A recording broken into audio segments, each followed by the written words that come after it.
Good morning students. आज हम chapter 10 gravitation का नेक्स्ट टॉपिक करेंगे, ग्रेविटी। ग्रेविटी क्या होती है? The gravitational force of the earth is commonly termed as gravity. जो अर्थ का ग्रेविटेशनल फोर्स है उसको हम जनरली ग्रेविटी ही बोलते हैं। So gravity is the gravitational force exerted by the earth on the objects situated on surface और near it.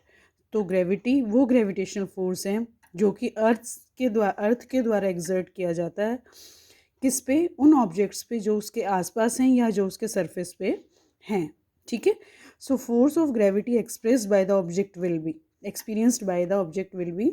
तो जो फोर्स ऑफ ग्रेविटी है जो ऑब्जेक्ट्स के ऊपर लगता है, जो ऑब्जेक्ट्स को महसूस होता है, उसको हम इस एक्सप्रेशन से निकाल सकते हैं, जहाँ पे where capital M is the mass of the earth, small m is the mass of the object and R is the radius of the earth. और यही डिस्टेंस होता है ऑब्जेक्ट के बीच में और सेंटर ऑफ द अर्थ के बीच में। ठीक है। तो हम इस एक्सप्रेशन से फोर्स ऑफ ग्रेविटी मेज़र कर सकते हैं।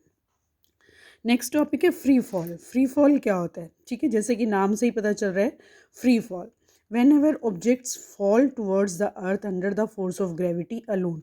जब भी कोई ऑब्जेक्ट अर्थ के सरफेस की तरफ गिरती हुई आती है और उस पर सिर्फ एक फोर्स काम कर रहा हो, that is the force of gravity.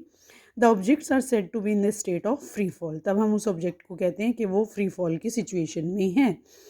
So free fall is the motion of an object. तो फ्री फॉल जो है वो किसी ऑब्जेक्ट की मोशन है, let free under the influence of gravitation force due to earth alone.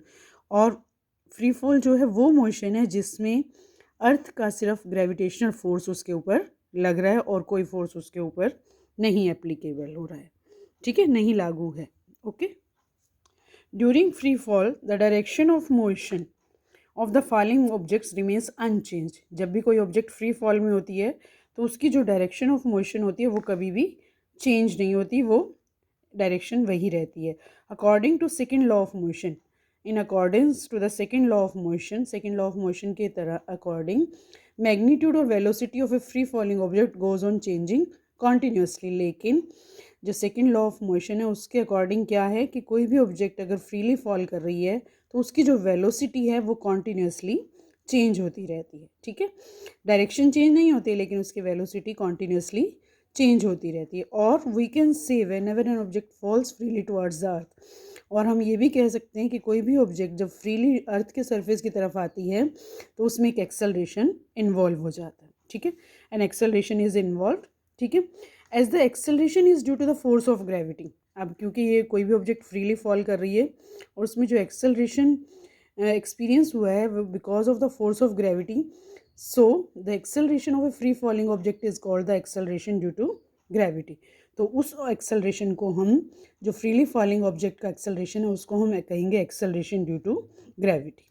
ठीक है, acceleration due to gravity is denoted by symbol g. Small g से हम इसको डिनोट करते हैं। Unit of acceleration due to gravity is the SI unit of small g, that is acceleration due to gravity is metre per second square. ठीक है, okay. Now what is the expression for g? अगर हमें जी की value calculate करनी हो तो हम उसको एक्सप्रेशन कैसे निकालेंगे उसका? Force of gravity acting on object of mass m। Suppose करिए कोई ऑब्जेक्ट है मास, जिसका मास m है, just near the surface of earth is given as. ठीक है, हम उसका फोर्स ऑफ ग्रेविटी इस एक्सप्रेशन से मेज़र करते हैं। ठीक है, F is equal to G into capital M small m R2। ठीक है, जिसमें आपको पता है कि G is the gravitational constant, M is the mass of the earth, small m is the mass of the object and r is the radius of the earth or distance from the center of the earth. According to second law of motion, second law of motion में क्या होता है कि force is equal to, force is the product of mass into acceleration.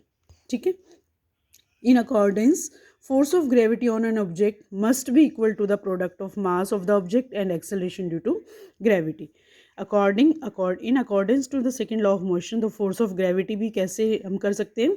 It will be F is equal to M into G. M is the mass of the object and G is the acceleration due to gravity. एक equation हमारे पास ये है force के लिए और एक equation हमारे पास ये है।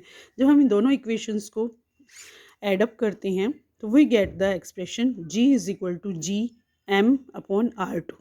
ठीक है।